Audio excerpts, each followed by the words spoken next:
आणि थेट आता आपण जाणार आहोत दिल्लीत. दिल्लीमध्ये नरेंद्र मोदी भाजपच्या राष्ट्रीय कार्यकारिणीच्या मध्ये आता बोलणार आहेत. राहुल गांधी यांनी अत्यंत आक्रमक पद्धतीने विरोधकांवरती हल्ला केल्यानंतर आज भाजपच्या या बैठकीमध्ये नरेंद्र मोदी काय बोलणार याकडे सगळ्यांचंच लक्ष लागलेलं आहे. आणि आता नरेंद्र मोदींनी बोलायला सुरुवात केली आहे. काय म्हणतायत मोदी, कसं उत्तर देत आहेत मोदी, जाऊयात थेट. देश आजाद होने के बाद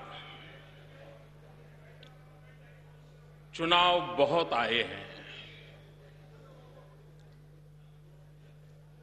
प्रारंभ से जनसंघ के जमाने से, भारतीय जनता पार्टी के जमाने से हम सबको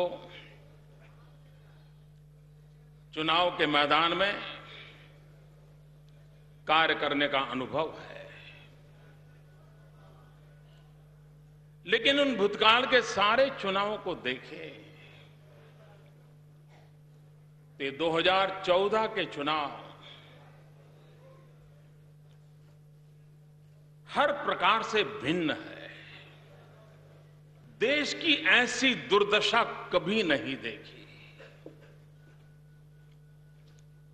विश्व का इतना बड़ा लोकतांत्रिक देश नेता विहीन हो, नीति विहीन हो और नियत भी शक के घेरे में हो, ऐसे दिवस कभी इस देश ने देखे नहीं थे जो आज हम भुगत रहे हैं। भ्रष्टाचार का इसका विकराल रूप इस दशक में जो देखा है, देश ने कभी नहीं देखा। आत्महत्या करते किसान, रोजगार के लिए भटकता नौजवान,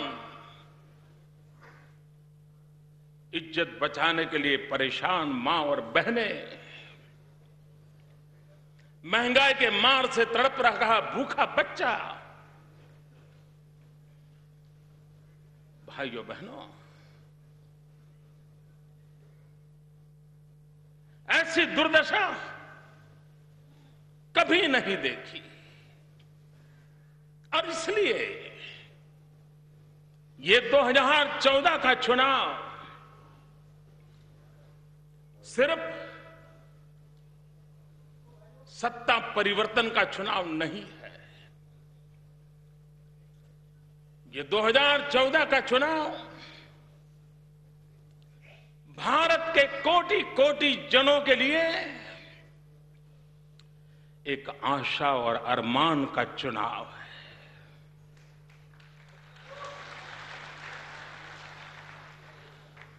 2014 का चुनाव 21वीं सदी के प्रारंभ में अटल जी, अडवाणी जी ने भारत को जिस ऊंचाई पर लेकर के रखा था, उससे और नई ऊंचाइयों पर देश को पहुंचाने का देशवासियों के सपनों का चुनाव है। और इसलिए भाइयों बहनों,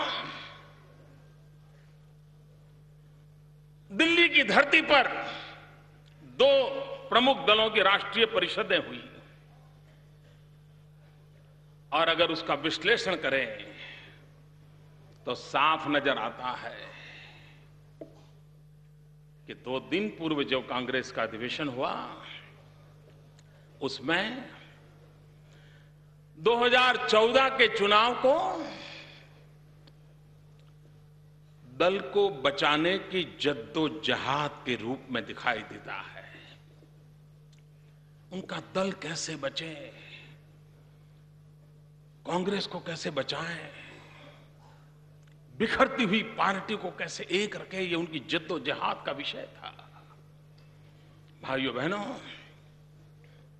वहां पर दल बचाने की कोशिश हो रही थी, यहां पर देश बचाने की जद्दोजहद। ये 2014 के चुनाव का ये मूलतः फर्क है। भाइयों बहनों,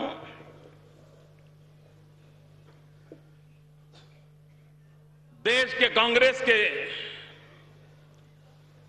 कार्यकर्ता बड़ी आशा के साथ दिल्ली आए थे।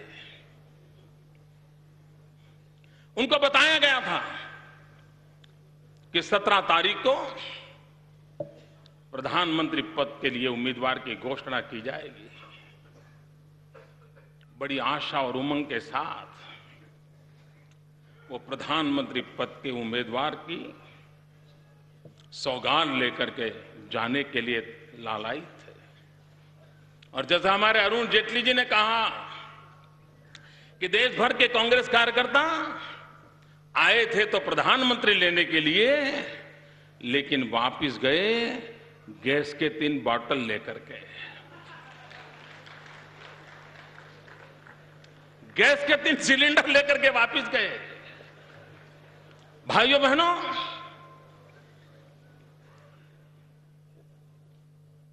वहां पर जो बातें हुई है, कुछ बातों का जिक्र करना मुझे जरूरी लगता है। प्रधानमंत्री पद के उम्मीदवार की घोषणा न करने के पीछे लोकतांत्रिक परंपराओं का उदाहरण दिया गया। क्या यह सच्चाई है? मैं आशा करता था कि देश में दिन रात इन विषयों की चर्चा करने वाले लोग इस मुद्दों पर जरूर चर्चा करते, लेकिन 4 दिन बीत गए, चर्चा नहीं हो रही है। हर एक के अपने अपने कारण होंगे, लेकिन देश जानना चाहता है। देश आजाद होने के बाद जब पहले प्रधानमंत्री पसंद किए गए, तब लोकतांत्रिक परंपराओं का क्या हुआ था? पूरी कांग्रेस पार्टी एक स्वर से सरदार वल्लभ भाई पटेल को प्रधानमंत्री बनाना चाहती थी।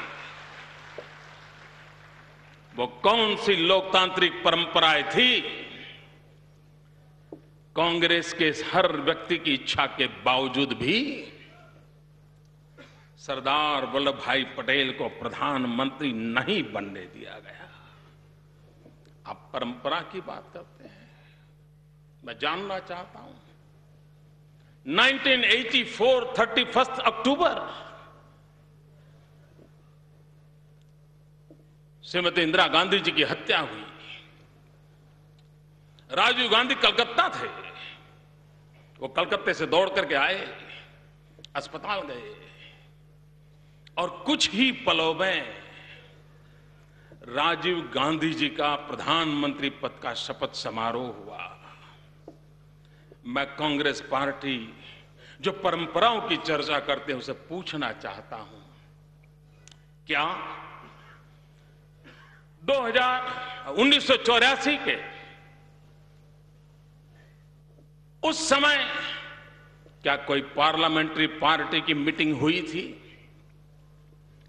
क्या कांग्रेस के पार्लियामेंट्री पार्टी ने अपने प्रधानमंत्री पद के व्यक्ति को चुना था?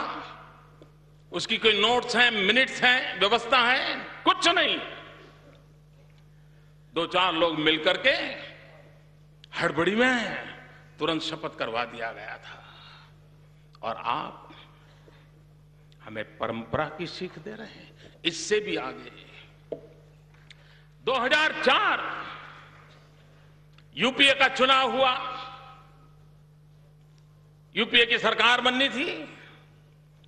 भाइयों बहनों, मैं दावे से कहता हूं, यूपीए 1 में किसी पार्लियामेंट्री पार्टी ने डॉक्टर मनमोहन सिंह जी को प्रधानमंत्री पद के लिए चुना नहीं था, नेता के रूप में नहीं चुना था।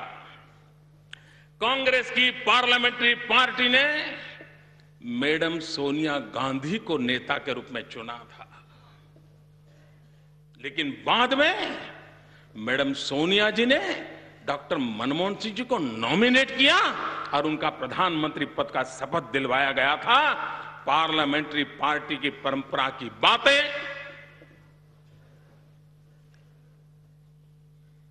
ऐसी बातें करके हम बच नहीं सकते।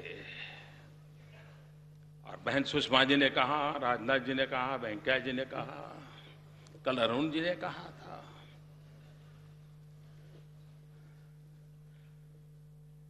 चुनाव से भागने के उनके कई कारण हो सकते हैं, सबने अपने अपने तरीके से कहा है, लेकिन मुझे एक मानवीय कारण नजर आ रहा है।